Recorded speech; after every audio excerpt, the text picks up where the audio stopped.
So we're going to have a look at solving some linear equations. So don't forget, linear just means where you've got one x or one y and not any squareds. So when you're solving them, we need to remember to always balance them both sides. And we want to try and get all of the y's to one side and all of the numbers to the opposite side. And the easiest way to do that is to take off the minimum number of y. So if we can move the smallest value of y, then it will keep our answers positive and just a little bit easier to work with. So on this first question, I'm going to subtract a y value from both sides.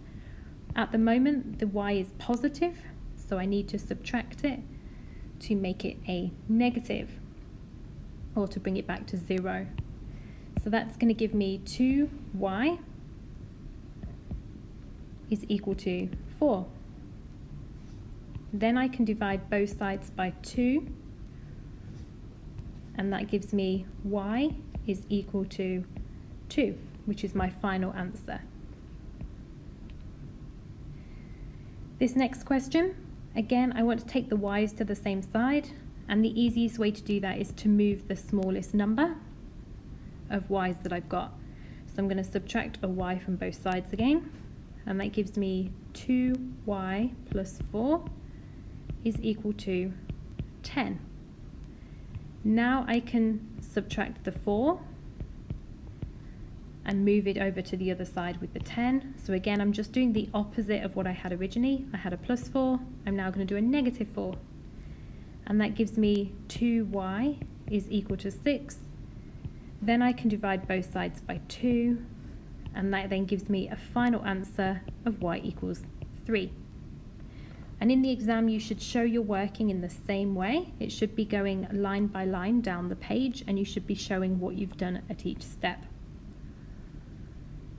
This next one, I want to try and remove the smallest number of y. So this time I'm going to take off 3y from both sides, because 3y is going to be less than 7y. And that gives me minus 3. Don't forget that negative, you don't want to miss that. And then 7 minus 3, which is 4y, and plus 2. This time the y's are going on the right hand side, so I need to get rid of any numbers with them. So minus 5 is equal to 4y. And then at the end, I can divide by 4 to find out what 1y is equal to. And I can leave that as a fraction, don't panic.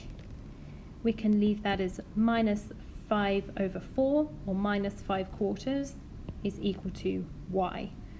Or you could change that to minus 1 and 1 quarter. So we're going to have a look at some with brackets. When we're solving questions with brackets, we have to multiply the bracket out first before we can do any more solving. So I'm going to multiply this bracket out. That gives me 8x plus 8 is equal to, and then I end up with 2x minus 4. Now it's exactly the same as I was just doing. So I can get rid of the smallest number of x from both sides. That gives me 6x plus 8, which is equal to minus 4. Again, don't forget that negative there. Sometimes it's easy to forget to write that in, and then your answer would be wrong. Then I can subtract an 8 from both sides. So that gives me 6x is equal to minus 12.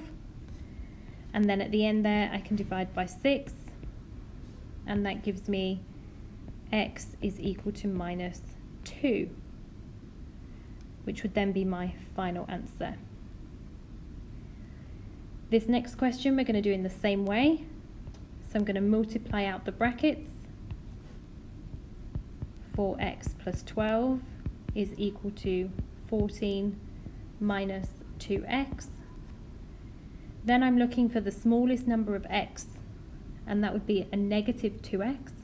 So I'm going to do the opposite, which is adding on 2x to both sides. So this time I've got 6x plus 12 is equal to 14. Then I need to remove the numbers from the same side as the x. So 6x is equal to 2. And then I can divide by 6. Don't get your fractions upside down here. It's 2 over 6, which is therefore 1/3. Some people are very quick with this and they think the answer is 3, but it's not, it's 1/3. So make sure you always check where is the bigger number. Is it on the bottom or is it on the top?